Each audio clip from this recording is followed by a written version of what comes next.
Hello everyone, welcome to Prince Civil Services YouTube channel, a visionary program of Prince EduHub Seeker. I'm Dheeraj Rajpurohit and today we are going to discuss a very important issue, or we can see a news item, that is G20 summit in Kashmir. So recently India announced that it would conduct some of its meetings of G20 summit in Kashmir. तो इसी issue पे हम बात करेंगे, क्या है ये issue और क्या ये न्यूज़ है, क्या इसकी implications हैं. तो शुरू करने से पहले as we always do, what is the content of this session? So we'll talk about G20 summit. What is G20 actually? So G20 क्या है, इस पे बात करेंगे. How it operates. Then members of G20. Who all are the members of G20? The countries or any organization. Then G20 summit in Kashmir. When will it happen? And then what are its implication in international relations? ये जो decision लिया गया है कि G20 summit Kashmir में conduct करवाई जाएगी, तो इससे क्या इम्प्लीकेशंस होंगे, क्या असर पड़ेगा हमारे अंतरराष्ट्रीय संबंधों पर, इंटरनेशनल रिलेशंस पे. So let's start with our first slide, that what is G20? See, G20 is a group of 20 entities comprising 19 countries and one organization, that is European Union. So 19 countries plus one European Union combined together are known as G20, a group of 20. So it is actually an informal group. Informal group उसे कहते हैं जहां पे कोई formal agreement ना हुआ हो, कोई फॉर्मल एग्रीमेंट या किसी डॉक्यूमेंट के थ्रू, लीगल डॉक्यूमेंट के थ्रू अगर कोई ऑर्गेनाइजेशन बनाओ तो उसे हम फॉर्मल ऑर्गेनाइजेशन कहते हैं. G20 ऐसा ऑर्गेनाइजेशन नहीं है, कोई फॉर्मल एग्रीमेंट नहीं बना है. It is an informal group. So it is an informal group of 19 countries and European Union with representatives of International Monetary Fund and World Bank. तो World Bank और IMF के representatives भी यहाँ present होते हैं. But ये जो G20 है, ये जो 20 है, ये 20 कैसे बना? 19 countries plus one, that is EU. 19 countries plus an entity that is known as EU, European Union. ये एक हम कह सकते हैं कि ऐसी एंटिटी है जिसमें काफी सारी कंट्रीज आती है. ओके, दैट्स व्हाई G20 से कई बार ऐसे क्वेश्चन पूछ लिया जाता है that 20 signifies the G20, the 20 signifies 20 countries. No, it's only 19 countries plus one European Union. Along with that representatives, IMF और वर्ल्ड बैंक के रिप्रेजेंटेटिव्स भी G20 समिट या G20 के मेंबर्स के तौर पे काम करते हैं, उसके समिट्स, उसकी मीटिंग्स अटेंड करते हैं. Now see, a very important fact that it does not have any permanent secretariat or headquarters. जैसे हम नॉर्मली जितने भी इंटरनेशनल ग्रुप्स या ऑर्गेनाइजेशंस की बात करते हैं तो उनके कोई ना कोई हेडक्वार्टर होता है, कोई ना कोई सेक्रेटेरिएट होता है. बट G20 का कोई सेक्रेटेरिएट नहीं है, कोई भी फॉर्मल हेडक्वार्टर्स नहीं है. This is a very important fact. Along with that, अब ये जो G20 है, इसके जो मेंबर्स हैं, ये हैं कौन?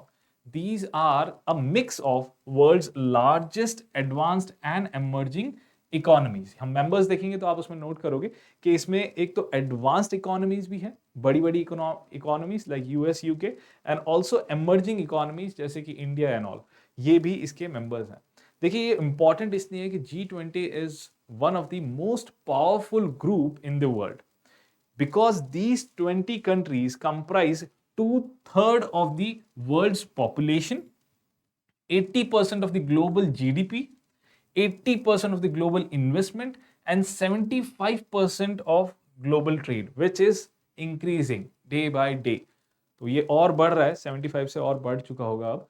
सो ये आप इन फिगर्स के थ्रू ये अंदाजा लगा सकते हैं दैट ये कितना इंपॉर्टेंट और कितना इन्फ्लुएंशियल ग्रुप है. यहाँ पे 2/3 तो पॉपुलेशन है और 80% जीडीपी जो वर्ल्ड की है, वो ये 20 कंट्रीज की जीडीपी कलेक्टिव कितनी है? 80% ग्लोबल जीडीपी के. ऑल्सो ग्लोबल ट्रेड और इन्वेस्टमेंट में भी इनका शेयर बहुत ज्यादा है. So that's why G20 summit जो है वो बहुत इंपॉर्टेंट होती है इंटरनेशनल रिलेशंस में, बिकॉज इतना पावरफुल ग्रुप है तो उसकी समिट जो है हर कंट्री देखना चाहेगा कि एक्चुअली वहां से क्या आउटपुट आ रहा है. India being a member of it, it is very important. Now let's see that how G20 operates, कैसे काम करता है. देखिए, वैसे तो इसकी बहुत सारी समिट्स होती है, फॉरेन मिनिस्टर लेवल और कई सारे ऑफिशियल लेवल्स पे भी इसकी समिट्स यानी मीटिंग्स होती है. एक समिट होती है जो समिट कहते हैं, जैसे बहुत ही इंपॉर्टेंट होती है, वो होती है वर्ल्ड लीडर्स की। जैसे हमारे यहाँ से वर्ल्ड हमारे लीडर जाएंगे, हमारे प्राइम मिनिस्टर, वैसे ही उनके भी स्टेट के जो भी हेड है, गवर्नमेंट के जो हेड हैं, वो वहाँ मीटिंग में वो अटेंड करेंगे। उसे कहते हैं समिट। वो एक फाइनल समिट होती है, बट उसके अलावा भी बहुत सारे लेवल्स पे काम होता है। अब देखिए काम करता कौन है। हमारे पीएम हमेशा G20 में जाके काम नहीं करते रहेंगे, तो उसका काम संभालेगा कौन। तो यहाँ पे एक टर्म दिया गया है G20 शेरपा। कई बार आप न्यूज में इसको देखोगे, G20 शेरपा। ये G20 शेरपा है क्या? ये जो 20 एंटिटीज है, ये ईच G20 कंट्रीज जो है, यानी 19 जो कंट्रीज है और अपने यूरोपियन यूनियन, ये अपने अपने एक शेरपा को अपॉइंट करेंगे। तो ये जो शेरपा होगा, ये रिप्रेजेंट करेगा उस कंट्री को या उस एंटिटी को, और उसका सारा काम संभालेगा। वो उसके प्लान, गाइड्स, इंप्लीमेंट्स, जो भी प्लान बनाने हैं G20 के लिए, उसे कैसे इंप्लीमेंट करना है, ये सारी चीजें कौन करेगा? उस कंट्री के बिहाफ पे वो शेरपा करेगा। और वो शेरपा कौन अपॉइंट करेगा? उस कंट्री, वो कंट्री ही उस शेरपा को अपॉइंट करेगी। जैसे प्रेजेंट टाइम में इंडिया ने अपॉइंट किया है current commerce and industry minister Piyush Goyal.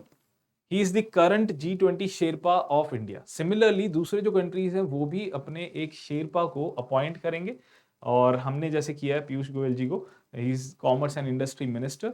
तो ये अभी फिलहाल करंट G20 शेरपा है इंडिया के। Okay, so let's move on to the next members. Which countries are members of this G20? सो हमने बात की है advanced economies and emerging economies, दोनों ही मिला के बनाते हैं G20। You will see the names, they are very important countries in terms of, we can say, economy, defence and all strategy, सब तौर पे देखा जाए तो ये बहुत इंपॉर्टेंट कंट्रीज है। Let's see the members. Argentina, Australia, Brazil, Canada, China, France, Germany, India, Indonesia, Italy, Japan, Republic of Korea, Mexico, Russia, Saudi Arabia, south Africa, Turkey, United kingdom, United states of America and the EU. EU तो एक group हो गया, ये आपके 19 countries हो गए। You can see how important these countries are.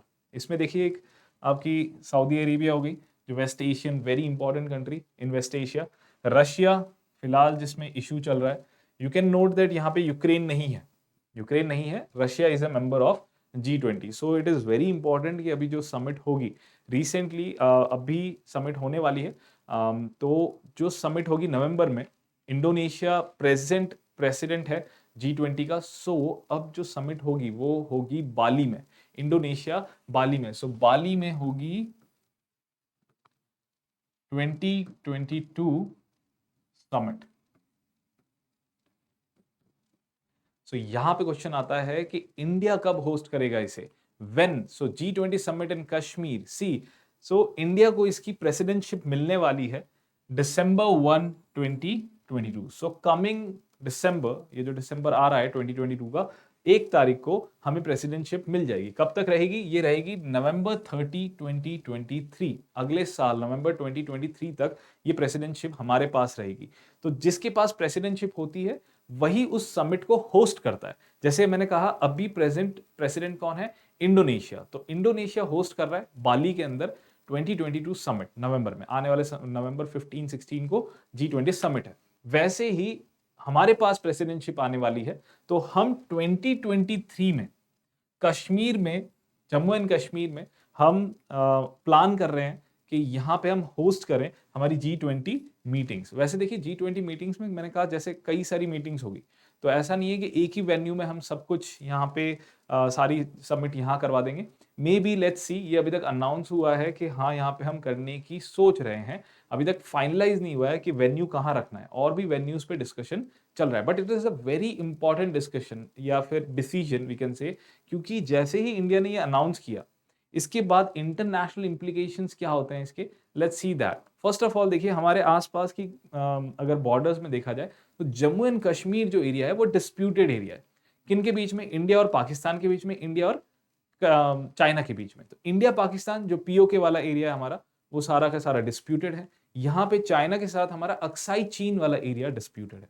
तो हम अगर वहां पे कोई इंटरनेशनल समिट कंडक्ट करवाते हैं, होस्ट करवाते हैं उस एरिया में, तो वहां पे ऑफ कोर्स ये दो कंट्रीज को तो जरूर दिक्कत होगी। सो यहाँ पे पाकिस्तान ने अपने ऑब्जेक्शंस दिखाए हैं और बिल्कुल चाइना ने भी अपने ऑब्जेक्शंस रेज किए हैं कि G20 समिट कश्मीर में नहीं करवानी चाहिए। वी ऑब्जेक्ट दैट और लग रहा है कि आगे टर्की भी इसको ऑब्जेक्ट करेगी, कुछ और कंट्रीज भी हैं जो इसे ऑब्जेक्ट कर सकती है। देखिए इससे इंडिया को क्या फायदा होगा, अगर ये ऑब्जेक्ट कर रहे हैं तो इंडिया को फायदा क्या होगा। फर्स्ट कि हमें ये पता चल जाएगा कि कौन हमारे अलाइज हैं, कौन हमारे एडवर्सरीज हैं। हमें ये पता चल जाएगा कौन हमारे इंटरनेशनल अफेयर्स में हमें सपोर्ट करते हैं ऑन कश्मीर इशू। तो कश्मीर इशू जो है वो एक बहुत ही कह सकते हैं बोन ऑफ कंटेंशन है, क्योंकि यहाँ पे चाइना इंडिया या फिर इंडिया पाकिस्तान के जो रिलेशन है बहुत डिपेंड करते हैं इस एरिया पे। और इंटरनेशनली भी कुछ कंट्रीज इंडिया को सपोर्ट करती है, लाइक वेस्टर्न कंट्रीज, ये हमारे अलाइज हैं, USA and other countries and कुछ और कंट्रीज। वैसे यूएसए का स्टैंड हमेशा से सेम नहीं रहा है, वो हमेशा चेंज कर देता है अपना स्टैंड, बट हमें कम से कम इससे ये पता चल जाएगा कि इंटरनेशनली कौन हमें सपोर्ट करता है ऑन कश्मीर इशू। प्लस इसके साथ साथ हमें एक फायदा और होगा, अगर हमने ये समिट कंडक्ट करवा दी, होस्ट करवा दी, समझ लीजिए मान लीजिए कि 2023 के अंदर कश्मीर में ये एक मीटिंग हमने होस्ट करवा दी, तो इसके इंटरनेशनल इंप्लीकेशंस बहुत ही ज्यादा होंगे।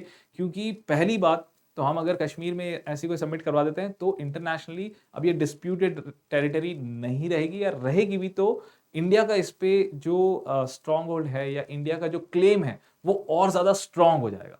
तो हमारा जो कश्मीर पे क्लेम है वो और ज्यादा स्ट्रॉन्ग हो जाएगा, because internationally in the coming years, अब नहीं बट आने वाले सालों में हम कह सकते हैं कि हमने इंटरनेशनल समिट करवाई थी। वेरियस रिप्रेजेंटेटिव्स जो है अलग अलग कंट्रीज के जो हेड ऑफ स्टेट्स हैं वो वहां आए थे, तो वो उस समिट को उन्होंने अटेंड किया है। तो इट इज अ बैकिंग, ये क्लेम पे और हमारा क्लेम और ज्यादा स्ट्रॉन्ग हो जाएगा। तो एक बहुत बड़ी, we can say that it would be a major diplomatic victory और विन डिप्लोमेसी के टर्म्स में, इंटरनेशनल अफेयर्स में इंडिया के लिए ये बहुत बड़ा एक डिप्लोमेटिक विक्ट्री हो सकती है अगर इसने ये G20 समिट कश्मीर में कंडक्ट करवा ली तो इस नोट के साथ में आई होप कि ये समिट कंडक्ट हो जाए पीसफुली और वेरी सक्सेसफुली, सो दैट आने वाले टाइम में इंडिया को डिप्लोमेटिकली बहुत ज़्यादा स्ट्रॉन्ग, हम कह सकते हैं एक स्ट्रॉन्ग स्टैंड मिलेगा। और प्लस हमें ये भी मिल जाएगा कि हमारे दोस्त कौन है, अलाइज कौन है।